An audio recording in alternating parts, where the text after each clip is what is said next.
I'm Eric Loy, and welcome to Eric Loy Interviews. On this podcast, we talk with folks from the VTuber community on their channels, their talents, their stories, where they come from, and their plans for the future. I'd like to welcome Aki to the show. Hi. Hey, Eric. Thanks for having me on the show. I do appreciate Again, it's really hot outside today, so I'm really glad to have this opportunity. That means I don't have to burn outside. Blue skies with 31 degrees Celsius at the moment. Yeah. Very, very hot. We've had a warm spell ourselves, which is for us is probably not quite as warm as your warm spells, but ours we've had rain over the past 2 weeks, but it's kind of been absorbed before it even hits the ground. Oh Lord. Yeah. I wish I could have rainy weather right about now. I know the UK is like always raining, like 90% of the time, but when it's hot, it is hot. Like, oh yeah. If you don't believe me, come over to the UK during a heat wave. Yeah. You'll feel it. You'll feel it. No, we'll take our own. We'll take our own and sit in the air conditioning over here. Thank you very much. We don't need to travel for hot. We just have summer and winter now. We don't have anything in between. It just clicks one day the trees are green, the next day there's no leaves on them. That's how it works over here. So how did you get started as a VTuber? I mean, it's a bit of a backstory, really. I didn't plan originally to become a VTuber. Like, back when PNG tubers were on the rise, so like the likes of Jellybean and all that, gaining very large numbers very quickly. I sort of like hopped on the trend as a joke, because like if anyone actually goes over to watch my streams, you'll see the PNG that I use is not my own character, more so like a completely different IP. Like it's a Koopa shell. Like what do you expect? Yeah. But now that I think about it, that's probably one of the only things people actually remember me for. The talking Koopa shell, playing random games, like, yeah, like, and that's sort of like, if you see my profile picture as well, the little hat that I have, that's reminiscent to that, and I like that very much. I like where I've came to today. So you kind of did it as a lark, and it kind of. Was it a question of you getting started and then deciding, hey, this is pretty good stuff? Yeah, I was doing stuff before VTubing. I was still using the same channel, but like under a different name. I prefer not to go by that name anymore. But I used to do not all sorts. I used to play more Roblox. If anyone plays Roblox, I used to play that for a bit. Mainly just like shooter games and stuff like that. Yeah. I did do Friday Night Funkin' on the odd occasion, even though that's like cringe as hell. I did my first Ultra Kill playthrough back then as well. I want to do like a revisit one day, but that'll come in due time. From Friday Night Funkin' to Ultra Kill, then that's you definitely just spanned a couple of galaxies and. Oh yeah, definitely. Yeah, I do. I want to keep things fresh on my channel. Like, you can't expect me to play the same game over and over, because then that's repetitive. No one wants to see that. Yeah. So, like, you'd want to find different games that people will actually enjoy, while still maintaining, the happy-go-lucky personality that I have. Yeah. And the audience. But you're playing things that you're enjoying, but you're also making sure that the audience is enjoying it too. Yeah, exactly. And that's what doesn't make sense to me in this current day and age, because you see a lot of people just playing games for the sake of like being trendy. Like, what's the point in content creating if you're not enjoying it in the first place, right? Oh, yeah, absolutely. So that's my mentality going into streaming and stuff like that. You want to actually do stuff that you would want to do. Yeah. And if people don't like it, people don't like it. Don't give a fuck and move on. Yeah. Well, I mean, that's another thing too. I don't understand sometimes, of course, I guess it's just because I'm old and don't like to use up energy I don't have to at this point. But but people sometimes will come in and just be there just to mess things up for other people. I don't understand that. Um, there's too many things going on right now on the VTuber scene. If you don't find something you enjoy on Twitch, you're not looking hard enough. One and two, you really. And I don't understand why you would stick around and just kind of be miserable with somebody else. If you don't like a feed, just go Yeah, over to somebody else. exactly. Yeah, it just doesn't make a whole lot of sense. But as far as you going on, and you getting started and enjoying it, was it something that clicked as far as you and trying to entertain people, or have you always been that type of person? I mean, when I was younger, like watching Markiplier, Jacksepticeye, all those growing up, I Mm-hmm. did want to do something similar. That's why, like, I have as my outro, I'd sort of do something similar to Markiplier because he was one of my biggest inspirations. I would love to meet him in person one day. But I wanted to actually share my interest with the world and actually, click. I want to make it more friends, right? Yeah. And that's what sort of brought me to content creation in the first place. Because if you're broadcasting yourself playing games and then other like-minded people join in, you can make friends from there. Oh. I hate how content creators these days only see viewers as a simple statistic. I would rather actually have that sort of communication between me and my audience, because then you actually get a better experience out of it. For one, Mm-hmm. you're more immersed in it because it's like a big group chat, right? Right. And number three, it's just fun to talk to people while playing through games, especially like horror games, for example. Oh. I'm not good with horror games. I would love to have other people with me when I'm playing those horror games. Oh, well, So yeah. just so then I'm not petrified. I'm not as petrified as I would normally. Well, you're gonna have to be petrified, otherwise the audience isn't gonna. They're not gonna help you.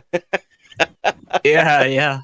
No, go ahead. Which is why I'm terrified for doing VR horror content soon. Go ahead. I'm just not looking forward to it. Just run into that room without checking. Go right ahead. It's perfectly fine. They'll help you right on through there.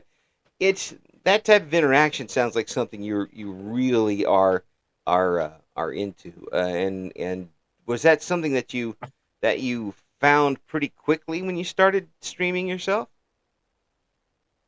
I mean, it was difficult starting up because, like, new channel, first, like, broadcast, first video, you're not going to get many people in Well, yeah. unless it's like pure chance, right? Yeah. So you have to, spend a lot of time doing the tags. You got to edit it to make it look nice and stuff like that. But even then, it doesn't feel right, like. Yeah. But over time, if you keep working on it, you will eventually get more people rolling in, which I like. Yeah. And you read the chat and then you like respond appropriately, and it feels natural, right? Because so I'm in a lot of Discord servers. I'm gonna be upfront. I'm in a ton of Discord servers. Sometimes I'll go into like a VC or something. Someone that joins doesn't have like a mic, say, Right. and they go into the VC chat. I'll go here and do a like that. I would read that and respond appropriately, like if it's a question or whatever the hell. Yeah. It's sort of the same case scenario when it comes to live streaming, because like, again, it's just natural to go like that. You got to think of it like a voice chat, and the people that join don't have a mic, so yeah, in that way, and that's something that is a little hard for some folks to comprehend. You are basically having a conversation with somebody. It's just that it's not quite texting. It's not quite standing on the phone with somebody and talking with someone, but it is still a conversation. And sometimes if you have a lot of people there, it's a lot of conversations. Um, that kind of will take away from someone trying to play a game, though, on occasion. And have you found that every once in a while where you kind of either get sucked up in the game too much or the conversation too much, and one or the other suffers? Oh yeah, definitely. Yeah. I did have that in Doom, like back to actually no, not even Doom. Probably one of my more recent ones, Metal Gear Rising. Mm. I did a Metal Gear Rising thing. I had to ignore stream for like a solid, what was it, like 20 minutes, Oh. 30 minutes, just to do like the final bit for the like final boss for the stream. Oh. My. It wasn't the final boss. It was Jetstream Sam that I was fighting, and my goal of that stream was to no hit S rank Jetstream Sam, and that's how I ended up like staying mute just to stay focused. And there were people chatting. I couldn't read it because I was too engrossed in my game. Like I had to perfect it. That's You're just not going to accept anything other than perfection at that point. Oh yeah, definitely. Yeah. That it's a case for a lot of games that I play, even when I'm like playing it personally. Mario Kart, for example. Mm. I've been trying to.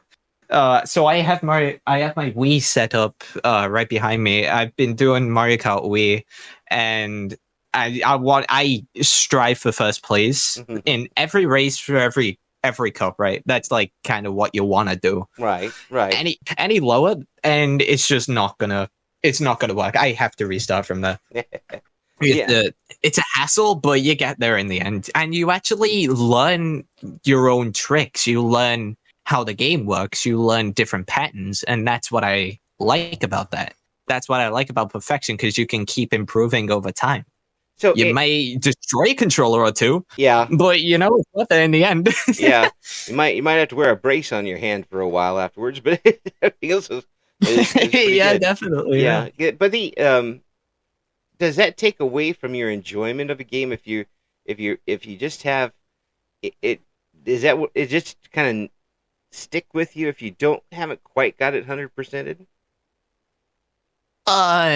It really depends on the game. Like, if it was Mario Kart, yeah, no, I'm not gonna play it for a bit. Like, if it's frustrating me too much, put it down. Yeah. Set the controller down. Have a cup of tea. You can always come back to it. Yeah. Because like it's there forever. It's an offline single player game. Like you can come back to it anytime. Right. But if it was something more, say, taxing, like Ultra Kill or Doom Eternal, then yeah, I'm just not gonna enjoy it if I'm trying to strive for perfection. It's just not gonna work out like that. Yeah. That's but I bet it still eats at you though. It does in a way, but at the same time, I've played it long enough to sort of figure out what my problem is. And usually 9 times out of 10, it comes to I'm just good. The game hates me. I like that. I wish I could take that attitude into everything I do. No, I'm perfectly fine. Yeah. The entire world is wrong. Yeah, definitely. It's you guys that are screwing this up. I'm not. I'm perfectly fine. So when you first started streaming with the games, and you started getting some folks coming in, and you started getting the feedback, how did that hit you when you realized that the roles were reversed? Now people were coming to see and talk with you. I was shocked. I'm gonna be honest now. I was shocked. I don't consider myself to be a likable person in terms of like personality and entertainment. Well, I'm you're just wrong. no good with. You're wrong. You're perfectly likable. It's like I struggled for the first time. Like, as I said, everyone struggles in their first time, but me more so because like I was shaking just even pressing the go live button on Streamlabs. Like, it was such a it was like a big hurdle to come across. I was nervous. Right. I have social anxiety, so it's a problem actually, communicating with others and stuff like that. I prefer to be, by myself. Right. I will do collabs if it's with someone that I actually know and trust and actually speak to on a personal level. Nice.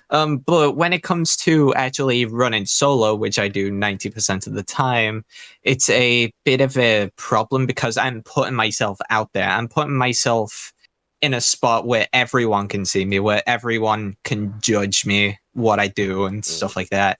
Ah, And yeah. Yeah. it's something to, like, to get past. Yeah, I did eventually come out of it. yeah. Like, I have been more comfortable, but even then, sometimes it just gets too much, and I have to postpone the stream for another week. Oh, that's perfectly fine. I understand that a lot because um, you're still, no matter how comfortable you get yourself sitting down to play something or even turn the microphone on, in the end, you are still kind of uh, showing your backside. I Yeah, mean, yeah, pretty much, yeah. you still got an audience, and you're doing this for somebody else, and eyes are on you. Even if you have, the avatar, whether it's the Koopa shell or whatever, you're still putting yourself out in front of an audience, and wanting and hoping that they're not coming out and throwing axes at you while you're doing Yeah. that entire acceptance thing, and um, it can be very daunting. It's like if you do a little piece of artwork and you show other people, and they're like, and I mean that could really knock you out for a while. For me, Yeah, definitely, for yeah. me it's knocked me out for about 52 years, but no more Oh, art for wow. me. But the it can really set you back, especially if you're talking about somebody with like a social anxiety situation. Has the streaming helped out with that in your off-stream life? Oh, yeah, definitely. By a long shot, yeah.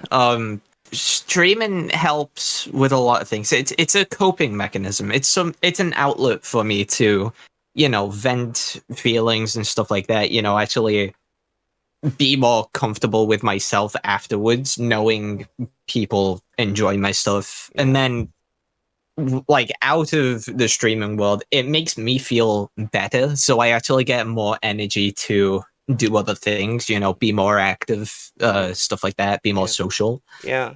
Yeah. It's still It's what? it's still a little a little different handling somebody when you're seeing them face to face as far as going online with it, but it's good that you're at least able to kind of uh, I'm making an assumption here, so just tell me if I'm completely wrong, but it sounds like you've wanted to get out in front of people and and be entertaining and enjoy yourself with them and be comfortable.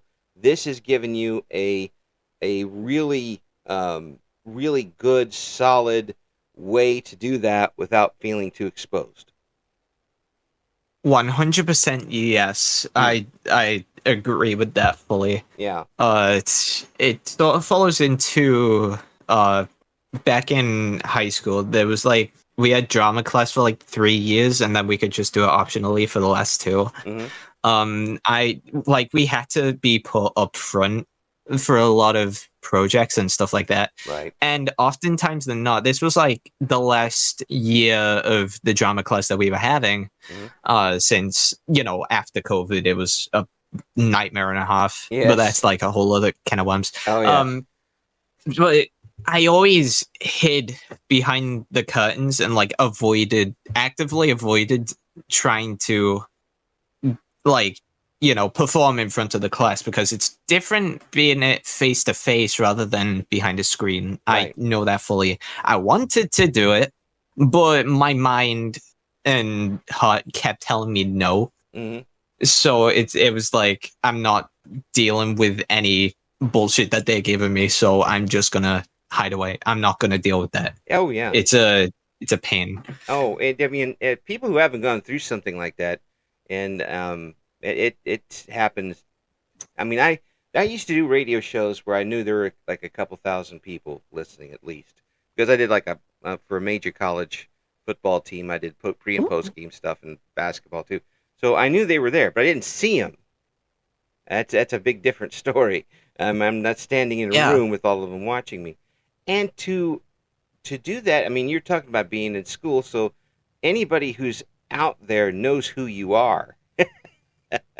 And Yeah, that's another big thing. You got to be careful on who actually sees you doing the stuff, because they could like have a completely different opinion of you oh yeah, after watching your content, and that's like stuff that I don't want to do. oh, Lucky enough, my best friend, like off stream, he does like animating and stuff, so he's also like a content creator mm, similar to me, but he does different content. right, Sometimes we'll just like hop on when I'm streaming, and then we'll just like chat about random stuff, yeah, and yeah, then and it's fun. It's more fun like that, I'd say. yeah, that's kind of a collaboration, I would say, but it's one where you are comfortable, they are comfortable. That will automatically make the audience more comfortable in Yeah, listening, definitely. and Yeah. they're more along for the ride and that sort of thing. As long as you include them in, you don't completely ignore them. Yeah, I'm including them in. Yeah, Yeah, definitely. yeah. Now, I've compared going on and with a VTuber model or a VTuber persona as kind of like going from a high school to a college or university, where you're still the same person, just that you get to create your own entrance, your own backstory, and people don't remember that in fourth grade you split your pants bending over for a pencil, like Yeah. everybody at your high school does. So they don't have any preconceived idea of who you are, and you get to start basically with a clean slate. Um, is that kind of how it's worked for you? I'd say so. Yeah, I do love starting fresh with different things. It's better to remain anonymous rather than actually stay known to the public. If that makes any sense. It does I'm not absolutely. sure how that makes any sense, but I'm rolling with it anyway. Because again, I don't want people knowing it's me, right? I don't want anyone that I know in real life knowing it's me behind this screen, me behind this character. Mm. Because like it's I have no words. I have no words to explain. Um, let me think on this for a moment. Is Hold it on, actually. yeah? Is it a question of kind of you just want to keep it separate? You want to this is Yeah, kind of your world, and then you're in everybody else's world in the real world. yeah. I do want to keep my streaming life and my personal life separate as Mm. much as I can. Yeah. If there is like any, problems such as like mental health issues, Mm. any like, physical issues, I will like be open and public about that, because I want them to sort of like like get an image of Mm. what's actually happening, why I'm Mm. not, active as I normally would be. Right, right, and like an explanation anyway. That it that there's still going to be a connection between you and the audience, even if there's an avatar there. Um, that Yeah. and so many um, folks, I think in general, don't realize the power of the verbal communication that needs to be done, the voice in this. I do compare it a lot to the old radio people when we were on. Uh, in that you have to, even if you have a very animated model, um, it still comes down to how are you expressing yourself? Um, are you going to go on and be very fake um, and be a bad actor, which I know I would be extremely bad? Um, or are you going to? Is it going to be you with an avatar, or is it going to be your character that you're playing? Some people can do that really well, um, and still maintain an audience. It's going to be tough to do for any period of time, but if you can do it, more power to you. Um, Yeah. sounds like this is basically you with an avatar. I mean, it sort of depends. It's mostly me, but I'm more cocky behind this avatar. Like, I wouldn't be saying the things I would be outside of this little fake reality that I've put myself in. You mean you wouldn't go to the store and tell people where to go to if they messed up your order or anything like that? No, wouldn't do anything like that. Your angel commands you to get this right. That's right. I'm not leaving this store until I 100% it. Yeah. I gotta buy everything in this store, or else I won't be satisfied. That cart is too wobbly. I need to get a new cart. Start again. Put all the groceries back and start over again. Yeah. When you start referring to chairs as save points, then you know you've been playing for too long. Oh yeah, definitely, yeah. So at this point now, you've been doing it for a little. When did you get started? First of all, I think it was a couple of years back, if I remember correctly. Yeah. I think it was during COVID. I think. Because we had to get all sorts of, technology stuff like that, for meetings and stuff like that. Oh yeah. And I eventually found myself like wanting to create a YouTube channel. Like, I originally did it, I think, as like a commenting thing. I wanted to comment on a lot of stuff. Right. But my mother had been stopping me for quite some time because of like, the dangers of the internet and whatnot. Oh yeah. And it was like a big thing. I kept going. I had that perseverance. I had that determination to go through and actually do this thing. But yeah. I eventually did it. I went under my first name and took it from there. I tried my best. Yeah. I got voice mod. Yeah. Which I have a little funny story about voice mod. Yeah. I think it was like a couple of years ago as well. I'm not sure. Maybe like the year anniversary for when I was streaming, or maybe it was a couple of months after. I can't remember. But they were doing like a podcast thing on like, I can't remember what it was, but it was talking about something. But they ended it off with a giveaway of a lifetime Voice Mod Pro license. Whoa. Right? The number one was not me.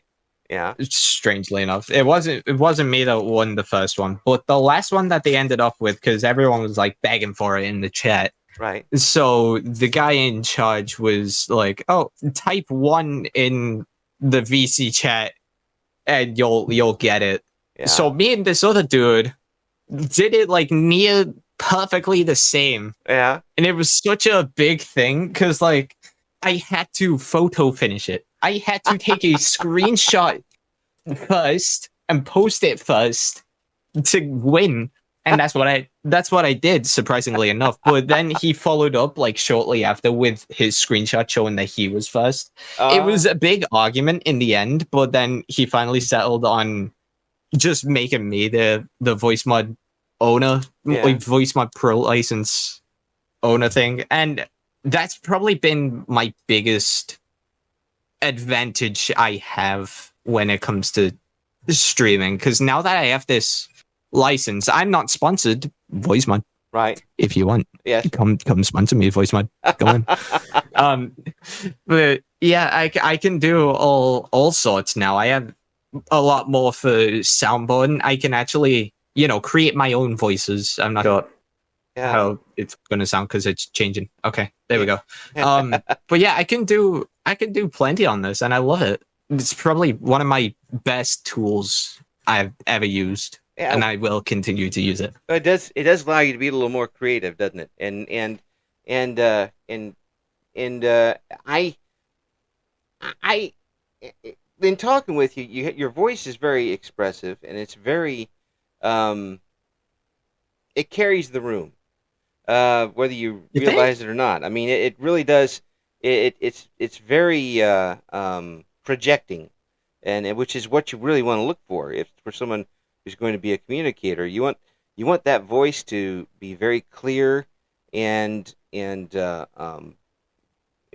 doesn't sound like it takes a lot of effort for you to do it.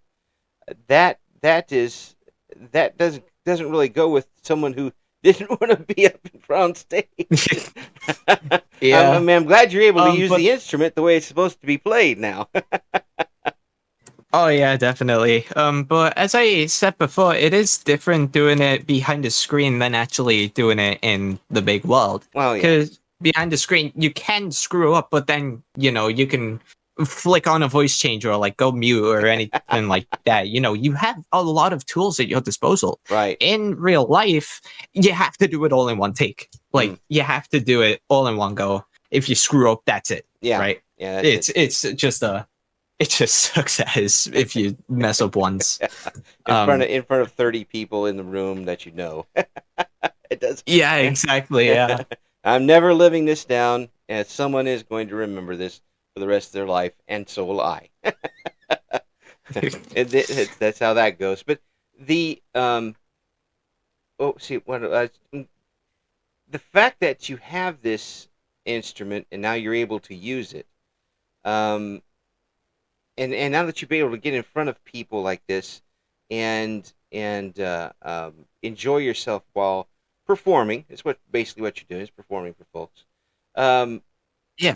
Do you now look back on some of the things that you didn't do and think, boy, I really could have done this and could have enjoyed myself doing it? On the odd occasion, Yeah. there are a lot of stuff that I do want to like go back to. A lot of stuff that I do want to try. But again, it all depends on if I have the time and energy to do it. Because I'm not a very energetic person, to say the least. I'm always like either sat on my chair or like laying in bed scrolling through like Instagram reels or something. But I did used to do a lot of other stuff beforehand though. There were like after school clubs back in my high school. I know I keep bringing up high school, but it's like probably the most memorable thing. No. There were a few clubs, like there was a game club, so there was like Yu-Gi-Oh there was the Wii there. Yeah. There was D&D, which the club basically formed into. Yeah. There was like a music thing, so I used to go in there, practice a bit, worked on my singing. I want to do more singing because I love singing. Are you gonna do some covers? Love it. Probably, most likely. I just need to figure out how to actually, make it sound good. Well, I'd rather. I think doing it all in one take makes it better in a way. Yeah. But I'll just stick with that. Yeah. I did used to do my own club for a little bit. I used to like teach people like the basics of Japanese, even though I'm still not very experienced with Japanese myself, even though I've been learning for a couple of years. Yeah. Well, that's not a language you just sit down and you can't like sit down in 2 days and say, okay, now I know Japanese. No, it's. Yeah. All I did was like the basics. Yeah. What else did I used to do actually? I think. Well, oh God, I can't remember. Well, for somebody who says they don't have a whole lot of energy, sometimes that sounds like a whole lot of energy. On the it depends. Again, it depends on the activity. Yeah. I was much more energetic. Like way back in primary school. Yeah. Year 3, I used to do football. I used to take part in a football club, but I abruptly stopped. Yeah. Because I don't like the sport at all. It is so boring. But I will support the footy teams and stuff like that because, Oh, of course. Like my dad likes it, so I wanna be happy for him. Yeah. He plays FIFA. I sit down and watch him. It's all good. You have your popcorn, sit and watch, and that's perfectly fine. Yeah. You get to listen to him scream and get mad. Yeah. You kind of have your own VTuber situation sitting right there on the couch. Yeah. A new story for the next one, That's right. People will like that. Yeah. I understand where you're coming from with that, and the of course now I'm like 6 times as old as you are, so the energy isn't nearly there like it was when I was younger, but I got to tell you the truth. Your voice does not match that whatsoever. It's very energetic, and yeah, I think that having some sort of outlet where you can use that um, instrument uh, really shows that what is inside and what wants to come out and and be energetic and entertaining with everybody else. It really does play for this format really well. Yeah. As I said, I do want to be entertaining behind the screen. You know, like it's much easier. I know I keep repeating myself, but it is definitely much easier behind a screen than in real life. Yeah. If I was talking to someone about my interests and like what I do and stuff like that, like about games in general, Yeah. I'd be talking to a brick wall. I could literally turn to my wardrobe or the fan that I have next to me that's currently blasting at me right now. Yeah. I could talk to them about I don't know, Yu-Gi-Oh, for example, or like Persona 5. And I'd get a better listener than I would anyone else that has no clue what I'm on about.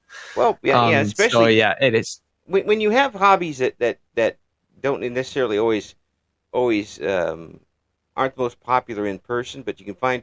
See, your audience now is a whole world. How's that hit you when you realize that the person who you might be speaking with, you might be conversing with, you might be entertaining, is standing on the other side of the planet? It's a bit awkward to say the least because I do have friends on the other side of the world through Discord and stuff like that. Yeah. But because of time zones, it's like I have to stay up way later than I normally would just to, have a 10-minute conversation. Oh yeah. Right. Yeah. It's a bit of a pain, so I have to work around that in a way. So usually it's like 1 p.m. ish, like 3 p.m. ish, you actually get the people rolling in because it's going to be morning for them. I'm pretty sure. Yeah. Am I right in thinking that? Yeah. Almost exactly 12 hours. That sort of thing.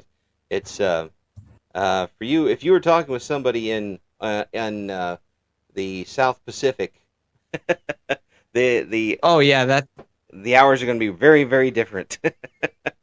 Yeah, that's a whole other kind of. I'm not willing to risk that. Yeah, yeah. And for me, I'm kind of lucky to where I'm at here in the U.S., right in the middle, where I can talk to folks in Europe during the early afternoon times, and folks in Asia and South Pacific on other times, and very few people actually in my time zone.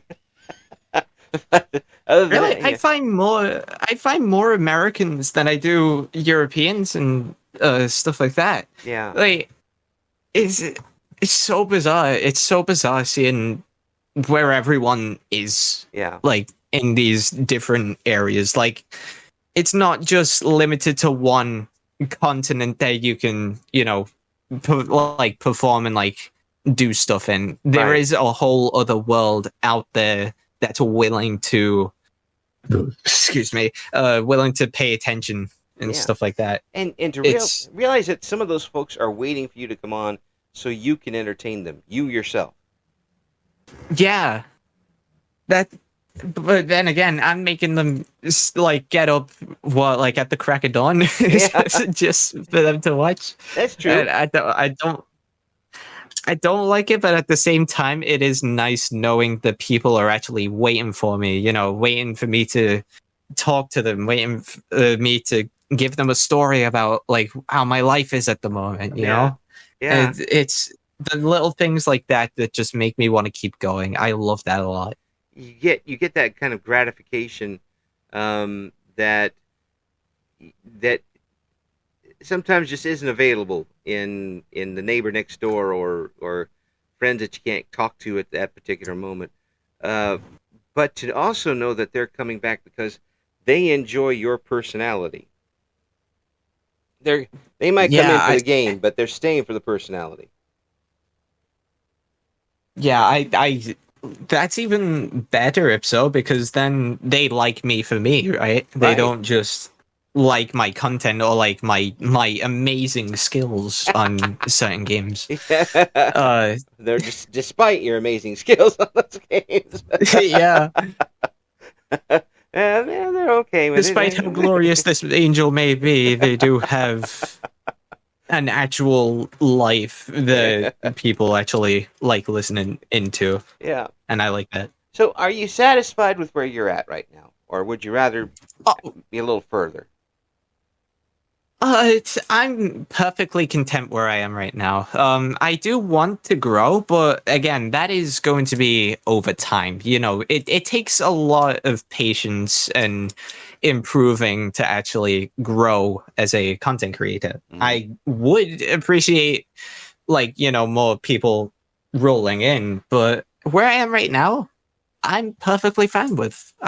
I'm very grateful for where I've gotten. Yeah, it's a question of, we start talking about marketing when it comes down to that, and then that sounds like work. and with marketing, all you do is post a link in a self promo, and then away we go. Yeah, but you got to do it in the right spot.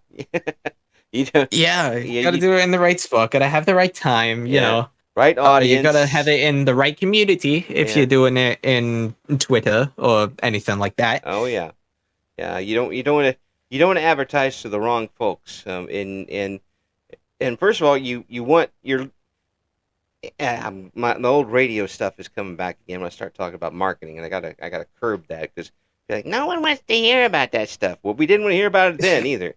But it is, when you start doing that expansion and you look to get bigger, you always have to put in the extra marketing and finding out who your audience is, who you want your audience to be, and sometimes you kind of lose that, for lack of a better term, innocence of going on and just enjoying yourself. Is that a step that you kind of fear happening if you expand a little bit?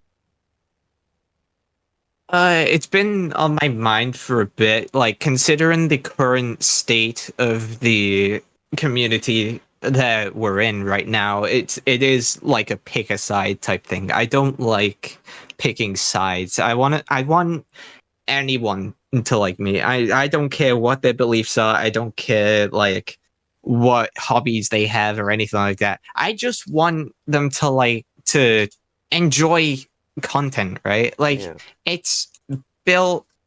It's again, it's difficult picking a side. I hate picking sides. And they're always fighting. Yeah. Keep in mind, they are always fighting. Like, why? Why can't we just have a middle ground? Yeah. And take it from there. We can't have a truce, apparently. Everyone's got to make the next World War III. Yeah.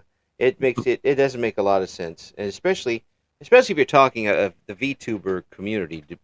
I mean, let's face it, not going to solve world hunger. Can fight a little bit. But it's not going to, it's still got to be fun for everybody in the meantime. Otherwise, no one's going to want to do it. And to lose that into petty garbage and infighting over things that nobody cares about, when you're still got to draw an audience, there's still so many millions of people that are waiting to be entertained that don't even know it exists. Bring the people in first and then mess them up. Yeah, but minus the mess up part. Like, we could save that for another time. I'm pretty sure. Well, I'll mess it up. Wait till there's peace and happiness again. Well, I tell you what, folks, you got to check out and see what Aki's got going on. So it's an absolute pleasure talking with you, and we're gonna have to get you back on later soon and talk more about what's happening with you and your channel. Have you got any big events coming up? Well, I do have a Doom franchise playthrough on the way. That is going to be cooked up very soon. Yeah. So I hope everyone does stay in tune for that, because Doom has played a large part in where I am today. Very wonderful game. Very wonderful franchise. I love it a lot. So I hope the people listening in right now can tune in and enjoy. Doom has played a lot of part. Doom has played a lot in my life too, but not the game. The actual, Doom part. Oh. It plays a lot into my life over these years too. But folks, check and see what Aki's got going on, and thank you so much for coming on. A great pleasure talking with you, and we'll have the links up in the description.